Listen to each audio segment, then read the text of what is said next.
Hey, this is Seph, and I'm going to explain the changes my mod makes to Fallout 4, and what you might experience with the mod installed.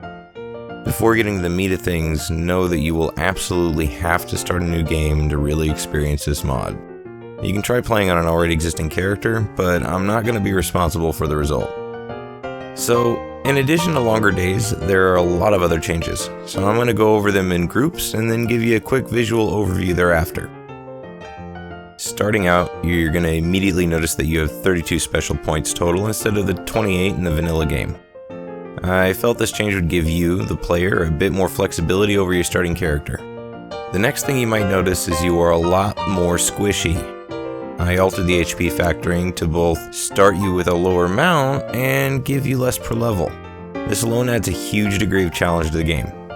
Don't worry too much though, every other human and sapient ghoul has had their HP lowered as well, and the same goes for the vast majority of other entities. After a bit of a jaunt, you'll find that difficulty no longer alters damage output of you or your enemies. Instead, it alters XP gained. An easier game means an easier time leveling up, and a harder game means it's going to be more difficult. I also slowed leveling down overall, but just a little bit. I felt the original leveling was too fast and it ruined the pacing of the game. 2 perks have been altered, Life Giver and Adamantium Skeleton.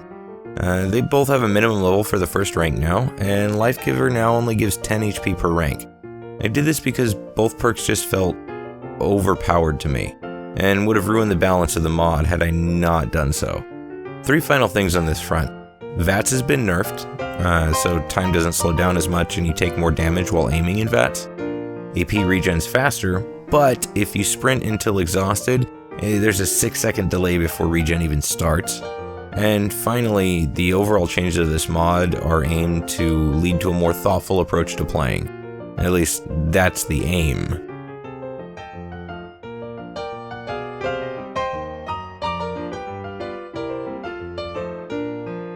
Now we come to weapons and armor.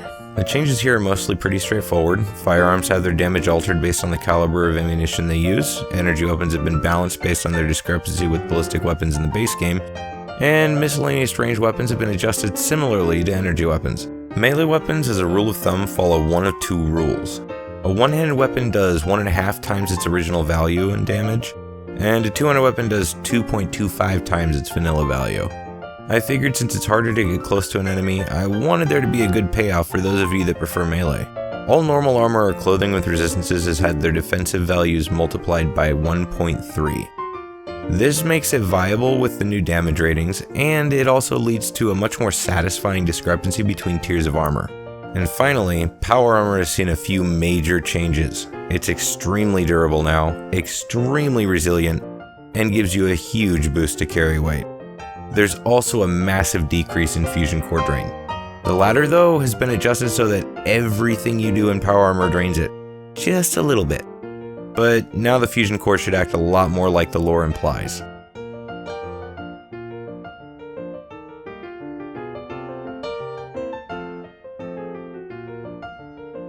Next up, other things in the Commonwealth, and yes, Far Harbor too. Everything, from the Mole Rat up to the Mythic Deathclaw, is now leveled. I used a rubber band type level modifier scheme. This means that while many things will end up much weaker than you, others will always outpace you. I did this because I wanted it to feel like the world adapts to your being in it. I also tweaked some things to further differentiate one thing from the other. That way it doesn't feel like you're fighting just generic enemies. Less repetitiveness is always good. One of the core ideas I followed while balancing out the various creatures and NPCs is dangerous means dangerous. People talk about Deathclaws like they're things from nightmares, so I made them a bit scarier. When you hear about coursers, they're talked about like they're Terminators, so I made them feel a lot more like that than before. A couple of final notes on this part: always look for soft spots and tactical advantages now. The fights happen a great deal faster now, either to your benefit or otherwise. And about the leveling thing earlier, Far Harbor's minimum levels on all entities are a lot higher than the Commonwealth, so make sure you're good and ready before going there.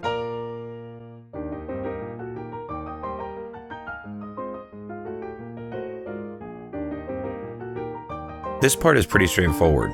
Faction balance. this was something I paid literally no mind to while rebalancing everything else.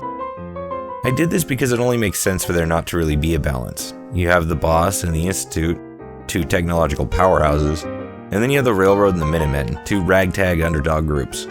You can still choose whatever side you want and succeed, just know that 2 of those 4 paths are going to be significantly more challenging than the other 2.